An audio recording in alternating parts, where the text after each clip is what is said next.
Bonjour, j'envoie cet audio à toutes les personnes que je connaisse qui sont chrétiens à prendre conscience.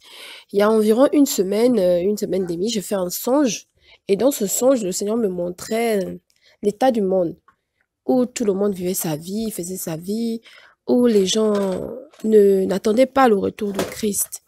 Et dans ce songe, il me disait de dire à ces personnes-là que Jésus revient bientôt, que les gens doivent se repentir parce que Jésus revient bientôt.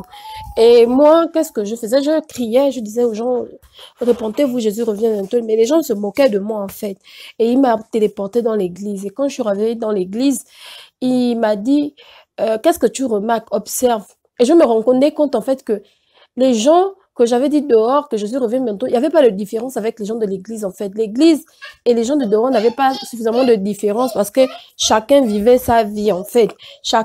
Les gens de l'église étaient plus portés sur leurs priorités, leurs intérêts, le mariage, l'argent, les voitures, le travail, la prospérité. Et les gens ne mettaient pas, le cœur des gens n'avait pas mis Christ en première place. Et le Seigneur me disait, dis-leur que Jésus revient bientôt. Et je me suis mise à crier dans l'église que repentez-vous, Jésus revient bientôt. Et il y a quelqu'un qui s'est retourné qui m'a dit, ah ouais, ben cette chanson, on la connaît déjà, hein. Et il s'est mis à rire. Et j'étais en train de pleurer. Je disais, Jésus revient bientôt, repentez-vous. Et le Seigneur me dit, tu sais, c'est à cause de cet état de cœur-là que j'ai frappé au temps de Noé.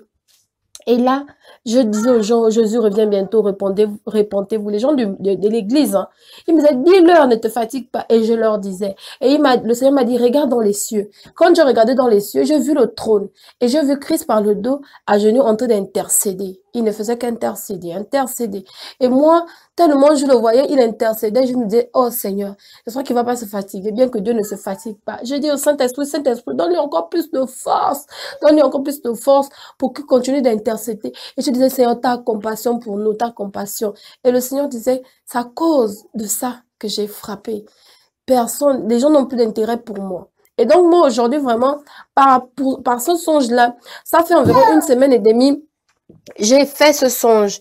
Et vraiment, je nous encourage à revenir à l'essentiel aujourd'hui.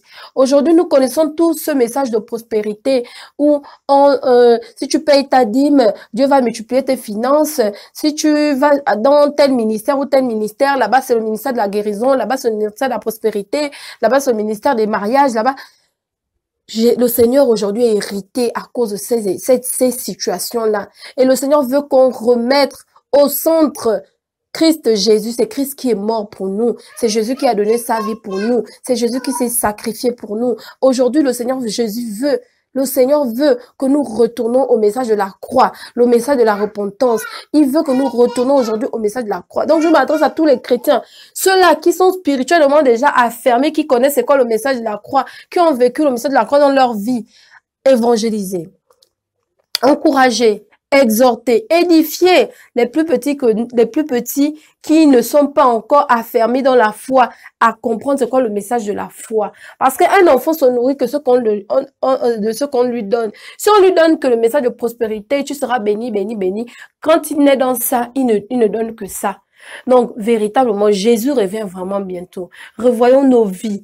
Il y a des frères qui vivent nous vivons dans tous les états aujourd'hui, comme les mondains. Le mondain est en concubinage, le chrétien est en concubinage. C'est pas normal. Nous devons faire la différence. Nous devons vivre une vie différente.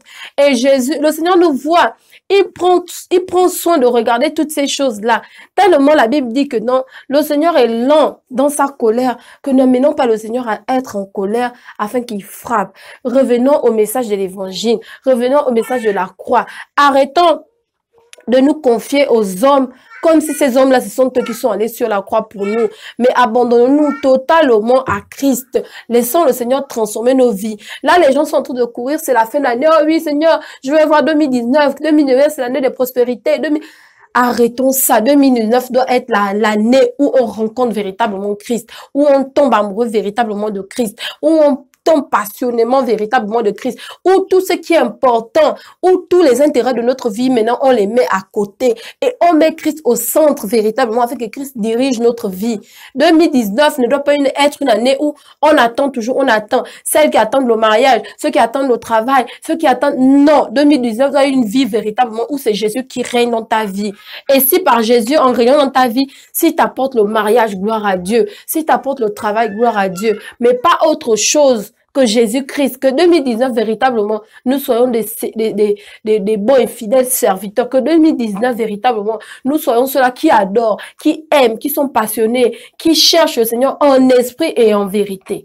Donc, c'est le message que moi, je voulais passer, que le Seigneur m'a mis à cœur, que le Seigneur nous bénisse tous et que nous tous, y compris moi-même, nous cherchons toujours cette croix et nous continuons à vraiment à rechercher le message, pratiquer le message de la croix dans notre vie tous les jours, afin que le Seigneur, quand il nous regarde, qu'il nous trouve agréable et qu'il peut témoigner de nous comme il a témoigné de Job, que voici mon fils.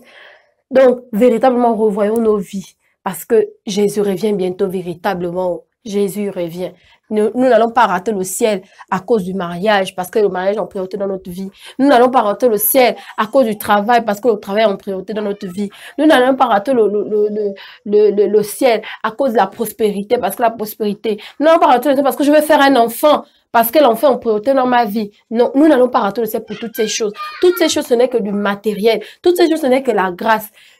Toutes ces choses, ce n'est que la grâce. Et nous ne pouvons pas rater le ciel à cause des choses matérielles. Nous devons nous battre pour accéder à ce ciel-là. Cette nouvelle Jérusalem que le Seigneur viendra chercher. Nous devons dire que non, oui, Seigneur, je ferai partie de cette nouvelle Jérusalem. Alors, véritablement, j'encourage tout un chacun aujourd'hui qui écoute cette vidéo. Non seulement, le problème, c'est même pas de la partager, mais c'est de vivre cette vie-là. La vie de Christ, la vie de la croix, afin que les gens autour de nous, nos familles, nos amis, les gens qui nous connaissent de loin, de près, soient touchés par notre vie, soient touchés par le témoignage que Christ fait en nous, et afin que les âmes soient sauvées. Parce que Christ nous a envoyé d'abord faire des nations des disciples. Il ne nous a pas envoyé venir prophétiser. Il ne nous a pas envoyé venir délivrer. Ce sont des dons que nous devons mettre à l'œuvre pour l'Église. Mais la priorité, c'est de faire des nations des disciples. Nous voyons comment le monde souffre. Les gens souffrent dans le monde parce qu'ils n'ont pas Jésus. Les gens sont perdus dans le monde parce qu'ils n'ont pas Jésus. Les gens se suicident dans le monde parce que ils n'ont pas Jésus. Cette année 2019, véritablement, tous frères en Christ, nous devons prendre conscience que l'année 2019 doit être une année de l'évangile, doit être une année où on prêche les gens la croix, là où on demande aux gens de retourner à Christ, là où on demande aux gens de recentrer leurs priorités. Donc, c'est ce que moi je vais vous déposer là aujourd'hui. Et que le Seigneur nous bénisse tous et bonne année à tous. Amen.